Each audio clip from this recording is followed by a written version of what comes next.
What's up, everybody? It's Terrence Scott coming at you again with another Scouting with Scott brought to you by Nextones. This time we're switching it up, doing a Forgotten Gems edition.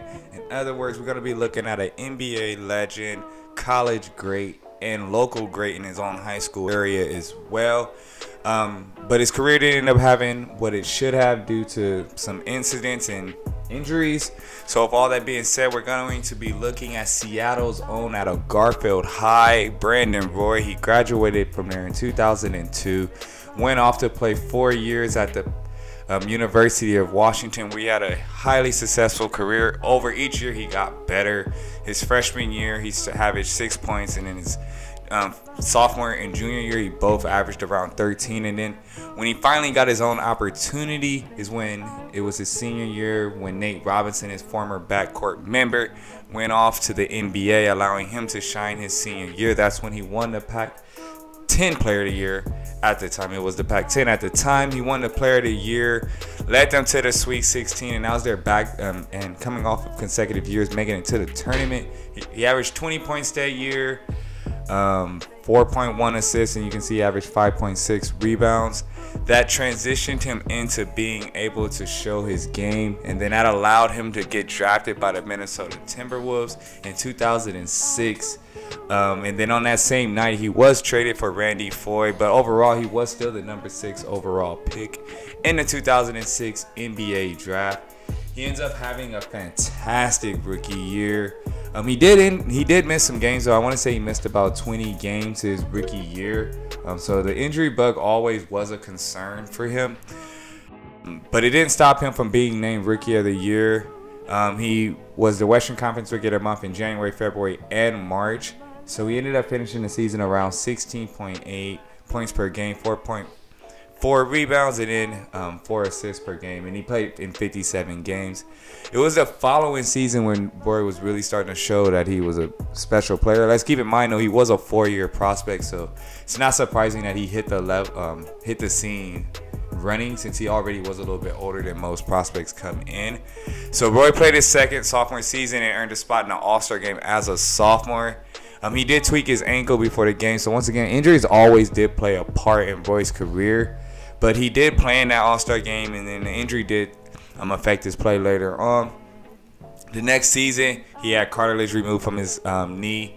That was in the 3rd year. The procedure didn't really affect anything. He still was able to play that year. He had some iconic shots. That is the same year he hit the 30-footer in overtime against the Rockets. I'm pretty sure everybody is well aware of that shot. That's even when he got his nickname, The Natural, by their Blazers legend Brian Wheeler.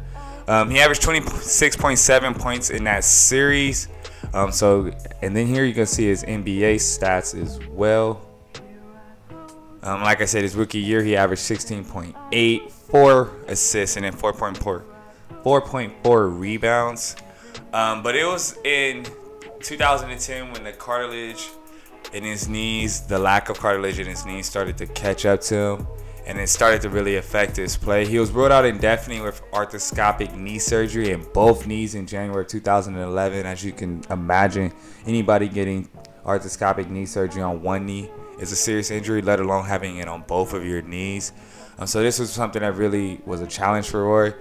He ended up coming back in late February. He came off the bench, but the Blazers was still a playoff team at that time, so they faced the Mavericks in the first round of the playoffs. He struggled in the series, came off the bench, but did show a little bit of game in the 23-point comeback in Game 4. He finished with 24 points, but really that was it. Other than that, the subsequent season he ended up retiring due to the lockout and the knee degeneration and so forth.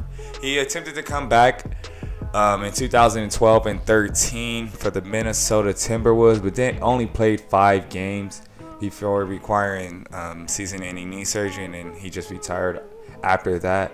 But I can't stress enough how special of a player Brandon Roy was in his short career. His first 5 years in the NBA was special. He had the respects from so many names. Ron Artest said that was the hardest player he had to guard. Roy's probably the best player I've played against. To me, he's the best shooting guard. Not on defense now. His defense is kind of suspect. but he's the best player I played against. And this is in the time of Kobe Bryant and LeBron James, Kevin Durant, all of the big stars who were scorers. So to definitely be able to say that at that time was really important. And Kobe also gave out his respect to him as well. Voice,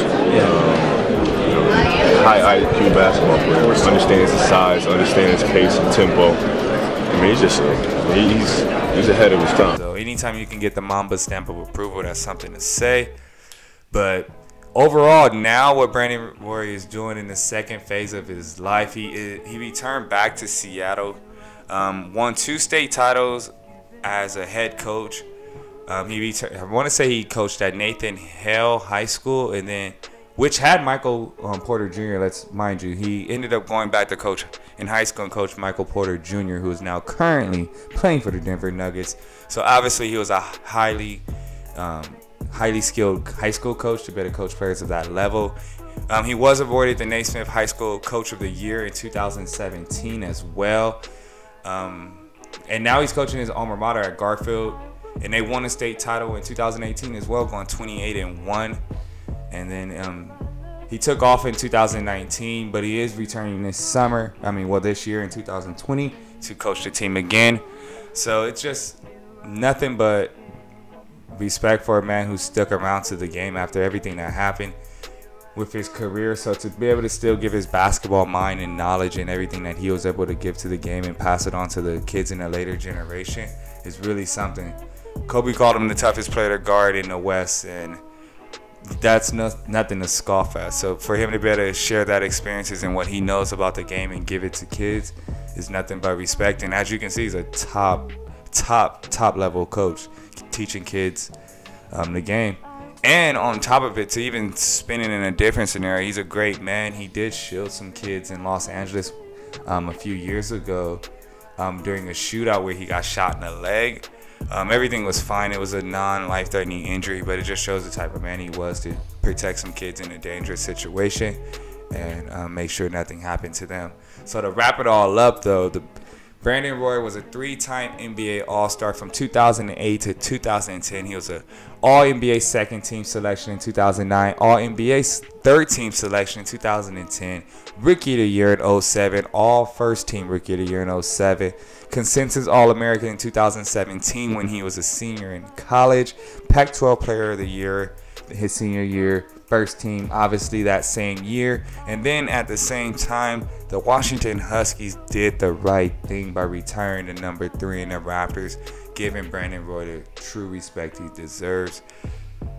So with all that being said, it's been another episode of Scouting with Scott. We are looking at the forgotten gems. Brandon Roy out of Seattle is a must person we can't forget. Special. It's just a shame that injuries derailed his career, but doesn't mean we still can't appreciate what he gave us while he had it. With all that being said, tap in with me, like, subscribe, do all those things. It's been real.